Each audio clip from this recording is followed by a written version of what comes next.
Hey guys, so if you've seen any of our other podcasts, then y'all know that we are the perfect people to talk about what to do and what not to do. And if you haven't seen any of our podcasts, you won't find out because we've done it all wrong. So, and we've done it right too. I mean, a little bit. So we got a few tips for every relationship in addiction that needs. Just a few, one, So two, first three. off, so wait a minute. I'm Amanda Blanks. Yeah, I'm Gary. But, this is Miss Always Right. I'm Mr. Right. It's written down somewhere. My pillowcases to be exact. So that means it's true. Right. So we just got a few points today, for, whether it's just boyfriend and girlfriend or husband and wife, just relationships in general. Just relationships in general. So first, in a relationship and addiction, you have to find out what the addiction actually is. Yeah. You got to start somewhere, and that's where we start. Right. And understanding, both sides of the addiction, with us, our relationship started off as we were both in addiction. Yeah. Right. So we kind of, we already knew what we was dealing with. Right. Sometimes it's not, that's not the case. Sometimes one is in addiction and the one that's not in addiction may not understand exactly what that addiction, is doing to the relationship, actually. Well, they just don't understand fully, what all addiction entails, what all comes with being addicted and how it affects emotions, mentality. And there's a lot to understand. And what the addict is actually going through and where it started from, So, they might have some past trauma that, like for me, my addiction stems from my anger, my anxiety, and my depression. So, if I've covered up my anger and anxiety and my depression all my life with this addiction, nobody knows that I'm actually, that my actual problem was anger, my depression, or my anxiety. Yeah, they're just going to think you're an addict. Right. He's just an addict. He just that's really how the world is today anyways. They don't see you as a person to begin with anyways. The first thing they see is a dirty addict, who's sorry, you don't want nothing better for yourself, and what's that one thing? There's a big belief that, addicts choose addiction, and it starts that way. I will say that it starts that way, but then it turns into, it's a must. Yeah, it's not help a it. choice I have anymore. To use. Right. So the first step for anyone in a relationship is to understand the addiction on both sides. Yeah, what challenges each other is going through, right? So there's challenges on both sides, whether you're the addict or, you're not the addict. Yeah. So that's just, finding out, understanding, search it, research it, do it together, do it, for yourself. So what's the next one?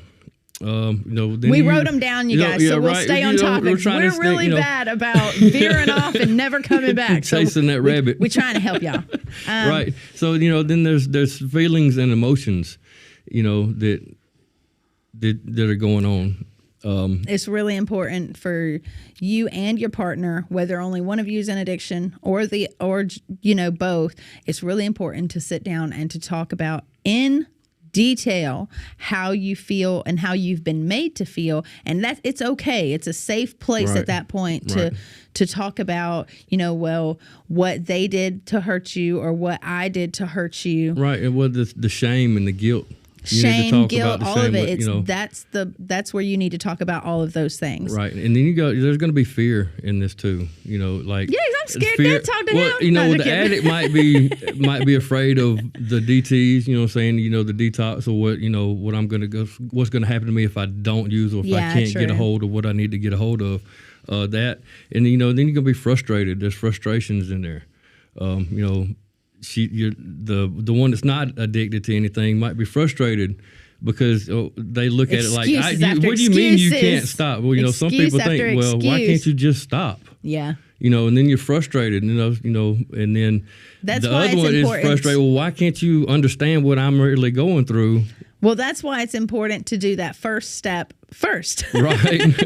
So that you can understand exactly what the addict is going through and exactly what all addiction entails and affects mental, emotional, physical, because it affects all aspects of life. Addiction does. It's not just, I'm just getting out here being high. No, they're sad. They're depressed. They're lonely, mentally unstable at that point, probably.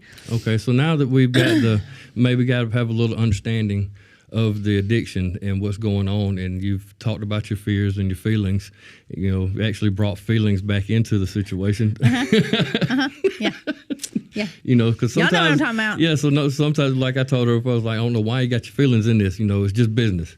That's how that drug really warps your mind, though, to really believe that feelings have no place in a relationship, that it's just business. Right. But I was hiding my guilt and my shame. So I was like, why should you have feelings in this? Because I didn't want to express my guilt, at the time, because I felt guilty about, some of the things, the way I treated her, and I felt ashamed for, treating her and my kids the way that I treated them. Don't lie, you're just being a grown man. Yeah, no, well, Anyway, so, but once you've figured out and you've got a little understanding of what's going on, then what the next step is, you have to set boundaries. Yeah, and expectations. That's where you can set, the plan going forward, and moving forward together, for long term and short term. Right. When you set these boundaries on what you can and what you cannot do. What's acceptable and what's not acceptable. Who you can hang around, who I'm going to be, who I used to hang around while I was. Can't leave the house after a certain time of night. Right, and if you do, you're not coming back in until, a certain time, because I'm going to hide the key. There's not even going to be a key out there anymore to get in. I mean, we laugh about it and we joke about it, but it's really serious expectations and boundaries and things that you need to, I don't know, I was going to say stipulations, right. Like if you leave the house after a certain time, if you hang out with this person, if you go to this place, right. If you do these certain things, then there will be consequences. Right. Those things have to be really clear for y'all to move forward, because if there's no boundaries, there's no expectations, then we don't even know what we're working towards. Well, you're still, feeding the addict side of it if you don't set any boundaries. If I don't have any boundaries set, then I don't think that there's then any... I can do whatever I want to do. I'm still a grown man. I can do whatever I want to do. Right. So, But there has to be consequences for if those boundaries or those expectations are not met or the boundaries are overstepped. There have to be consequences. Right. Otherwise, those boundaries and expectations don't mean anything. Yeah, it's just out the window. Yeah. Right. So, and then, and this is a really good one. This is my favorite one. Yeah, getting a support system. Yes. I love that one. Yeah, that's where I got all my friends from, you guys. I didn't have any friends until I got my support system. Right. And, your support system could be your family, friends, some certain friends. And these friends that I'm talking about, I'm not talking about your using friends. I'm talking about the ones that maybe, to me personally, these friends are going to be the ones who have actually been through it. Yeah. They know where you've been. And yeah, well, your friends that are in addiction with you and that, you were getting high with, they're not going to support you in staying sober. Right. They're going to support you in ruining your life and continuing to go down the road that you're going down. Like they're gonna support your high. Right. They're not the ones that, if you got friends out there that are still trying to get you to use with them, they're not friends. They don't care about you. Right. And then you've got some family out there that still loves you, and the ones that are, supportive of you, or the ones that have never turned their back on you. Okay, so I'm going to say this because in addiction, nobody loves me. Everybody has turned their back on me. Nobody supports me. Right.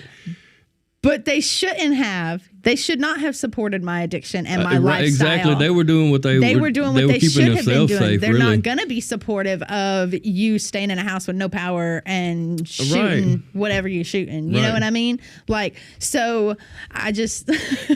Your family loves you. They do care about you, and they will support your sobriety. Right. And then, you can find your support group, whether it's a NA group or a Celebrate AA Recovery group. And I was getting to the Celebrate Recovery up here at First Baptist Church. I love the Celebrate Recovery up here. Not knocking any other, support group. And it might not even be a group, as far as the NA, AA, or CR. Yeah. You could have a group at work. Yeah. It could be, your support group, system. somebody that you can talk to and be honest with. Yeah. And that's another thing in having a support with your family and friends is just being honest. Yeah. Well, we always say here at CR, if we're not helping you, go where find somewhere that will help you. Because I mean, we're not trying to be greedy and be like, no, y'all are all ours. We want to keep you. If we're not helping you and you're not getting what you need here, go somewhere else. And find what it is you find what best supports you, and then, there's professional help out there. There's, people that actually go to school to help, people like us, people like me, in relationships like us. So, search that outside support. Well, and that's what I was going to say too. It's one, you have to support each other. We have to be supportive of each other. I have to be supportive of your recovery. You have to be supportive of mine. Because even if you weren't the one in addiction, you still need to be in recovery for codependency. What's the one where you're the crutch?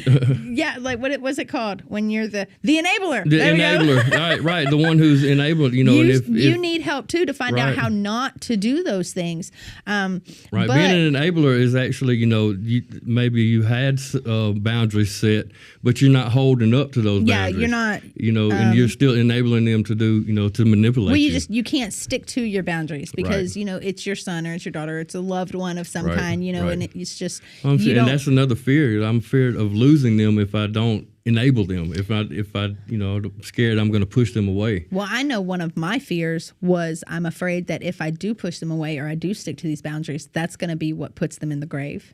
Right. I was scared to death that me sticking to those consequences is what was gonna push them over the edge. Right. And I know that's a legitimate fear. But we can't hold that against ourselves. That's not. Right. Yeah, that doesn't have anything to do with us. It's not our problem. But you have to get outside help. You both have to have support, outside of each other, because it's really important. Because I'm not going to go to Gary and be like, you're just making me so mad right now. I want to punch you in the throat. Yes, you do.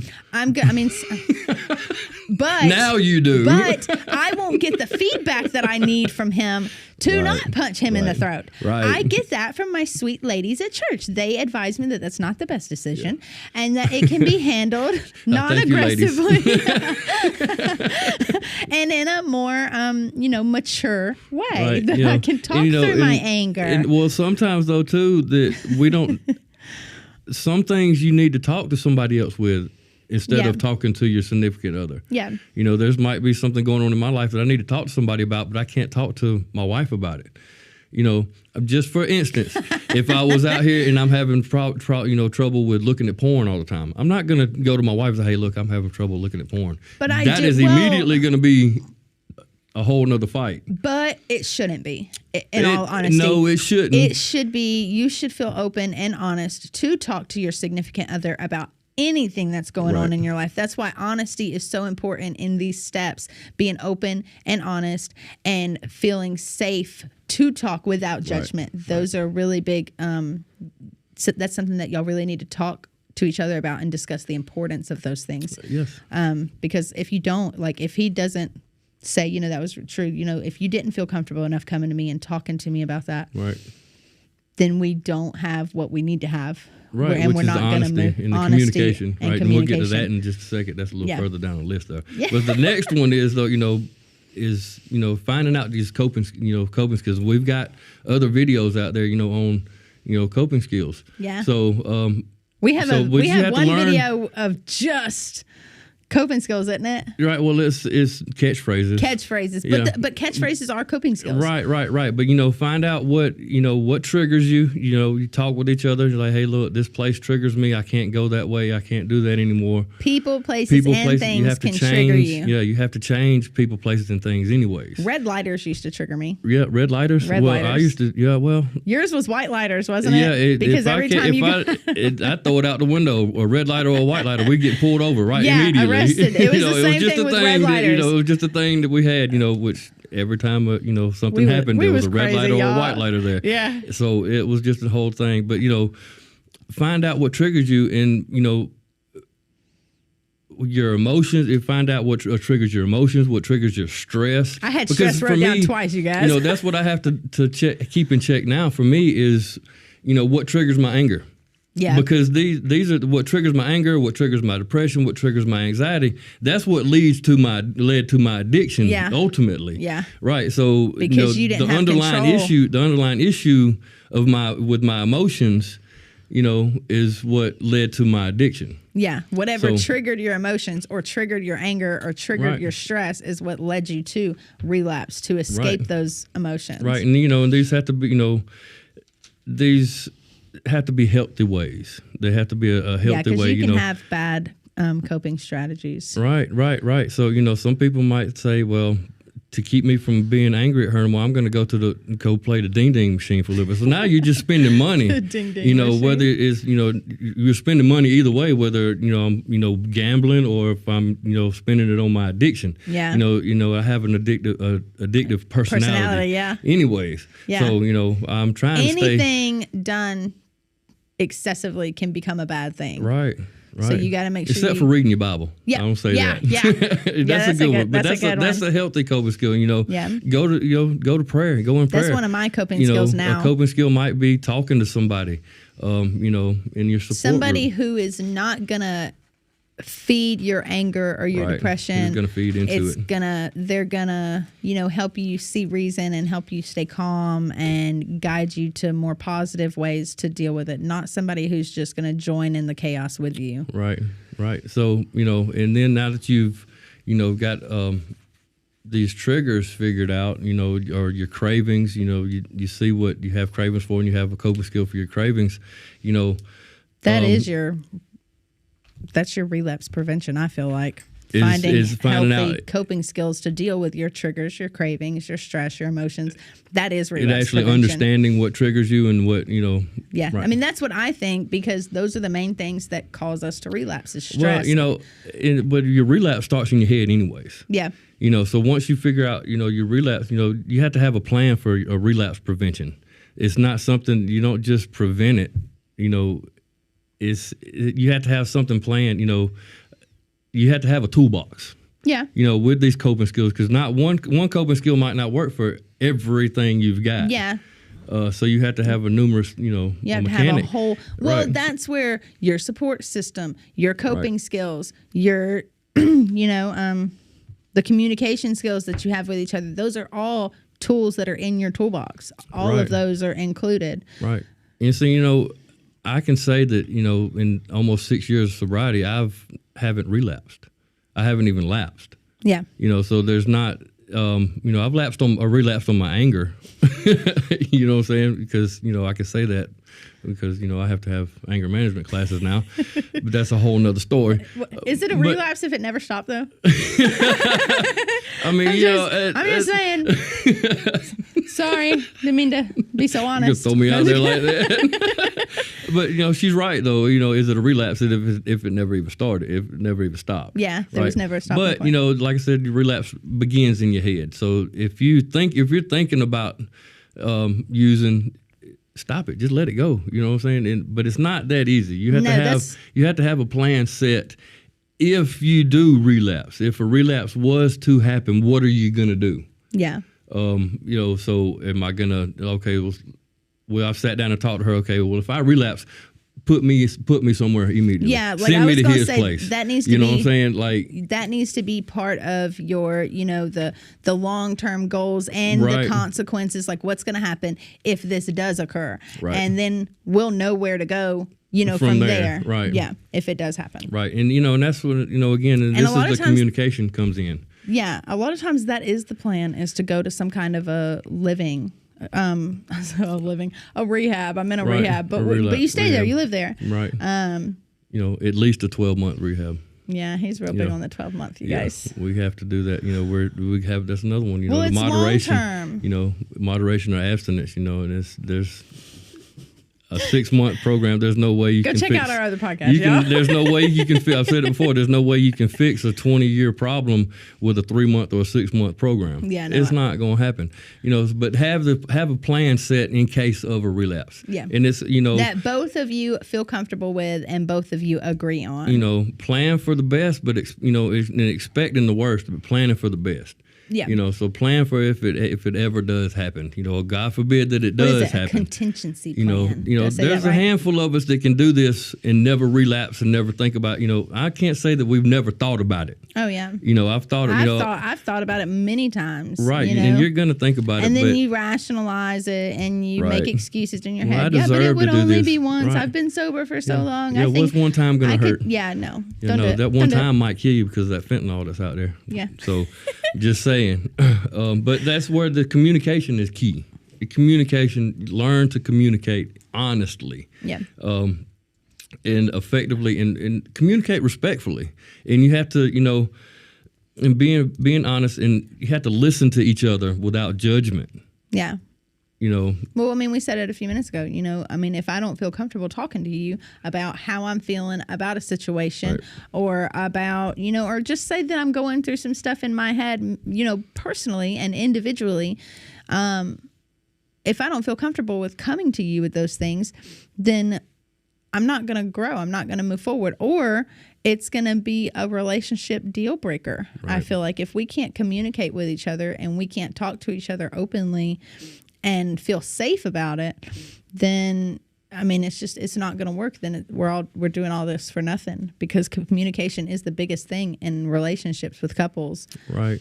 Whether you're in addiction or not. Yeah. I mean, you know, just even with addiction not involved, you've got to have honesty, trust, communication. I mean, that's the foundation that a relationship is built on, is those things. And then you add addiction into it, and my goodness gracious, everything just blows up. Right. So then there's, you know, you have, you know, your financial side of the situation in your relationship. Yeah. Talking about, you know, your finances, you know, where you lacking and where you need to pick up on, you know. Well, when addiction's involved, a lot of times that addiction comes first. Well, that's what I was going to say. It comes before rent. It comes before utilities. Y'all may have gotten in debt because of y'all's addiction or their addiction. For me, you know, it come before my babies and my wife. You know, so it became before everything, like literally everything. It didn't matter. Yeah, no. There was no finances in our home. It went straight to y'all. Pray for him, okay? Just pray for him. So yeah, you need to sit down and you need to have a plan in place, a finances plan to move forward and make sure that, you know, we're going to set this much aside this week for this bill. We're going to set this much aside this week for this bill. Right. It needs to be planned out. That way, you know, most people call this a budget. Yeah, there you go. Yeah. So, and there's people out there you can talk to about this. You know, talk to your friends. You know, I don't know if I'd necessarily talk to my family about my finances, but I mean, some family you can. Some family gonna be like, how much money you got? That's what I'm saying. So what you got left over, my bills are a little shy too. So on this day every month I can borrow money. All right, gotcha. I know so you're gonna have a little extra. Every 2 weeks. So what's up? We only say that because we used to be those people. Right. We used to be those people. Was that guy 100%? Right. Knew exactly when my daddy got paid. Right. And what weeks out of the month he had to pay his mortgage. So I knew I couldn't ask those weeks. I could ask the following week. You know, and then, you know, you have to set personal goals too, though. Not just your relation, you know, set relationship goals of what we want to do, you know, as far as, do we want to move to a different place? Do we want to buy a car? But, you know, set some personal goals too. Like, you know, for me, like, for instance, I might, you know, I've been seeing some slacking on some truck drivers at the job I work at, and it's been running through my head about going to get my CDLs. So I can, you know, not necessarily wanting to be a truck driver, but if need be comes up where they need another truck driver on the yard, I can go hop in a truck and move a trailer. I like to call these individual goals instead of personal. I like to call them individual goals. Right. Because if I'm not healing individually, our relationship's not going to heal. If I'm not working on myself individually and on the things that where the places where I need to grow and improve, absolutely, then nothing's going to move forward because I'm not working on myself. Right. You know, you're not growing. And I'm going to tell you, both of you need to work individually. It's not all just them, and it's not all just you. It is both of you together that you need to grow. You know, like when he was in addiction and I wasn't, it still wasn't all your fault, though. I still had places that I needed to work on, too. Right, yeah. Like, exactly. You know, you were doing what you were doing, but I was I wasn't standing up on my side either. I wasn't holding my ground. Just remember, you said that. But no, I mean, honestly, though, if we're not growing and healing individually, then the relationship itself is not going to grow or heal. Right. It's going to go stagnant. You're going to plateau. You're not going to move forward.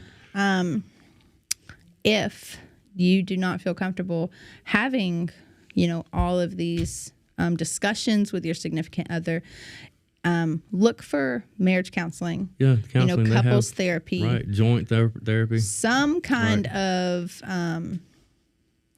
safe place to where you both can talk. Because I know a lot of times... Yeah, we've actually had a sit down before because we had something going on between us. And we just could not talk about it without our feelings getting out of control by ourselves. Right, we had to have a couple. We sat down with another married couple, Bill and Debbie Dollar, which helped us out a lot. Yeah, because then I felt safe. No, I'm just kidding. I'm just kidding. But they helped us out a lot. Well, it's a mutual... they had been there. Yeah. And they were able to tell us, hey, we've been there, we've done it, we've done the wrong things, but now we've done the right things too. How about you're doing this, we see you doing this, we see you doing that. How about we do this? Yeah, we may need to see what their schedule will like. I'm not paying this time. No, seriously. Right. It's really important, Seek help. Yeah, to seek help and to work on these things together. And if you do need, professional environment to feel safe enough to have these discussions and these topics, search for those things that we said: marriage counseling, couples therapy. Sometimes you need some professional help. It's okay to not be okay. And it's really important to seek out professionals who specialize in addiction, because they're going to understand exactly what's going on. Just from you saying addiction, they're gonna be like, "Oh, yep, gotcha. Come on in." Right, and I want to let you know too that none of these tips that we've given you today, none of them are a quick fix. No. So it's going to take time. It's going to take some patience. Yeah. Between the both of you. Of patience. You guys, a lot of patience. Be careful. Make sure you got the Lord Jesus on your side. Be careful when you what I'm saying. I pray for patience, and I got 3 daughters. I'm just saying, it's just wearing on me. And it still ain't worked. No, I'm just kidding. But it's. These conversations, though, you have to be patient. Listen, judgmental. You can't be judgmental in listening. Care about the other person. They are people too, and you're not always right. I'm not always right. I'm not perfect. She's always right. No, I'm just kidding. I'm gonna say she's always right. So we love y'all. We've got some other videos. Y'all go check us out. We love you.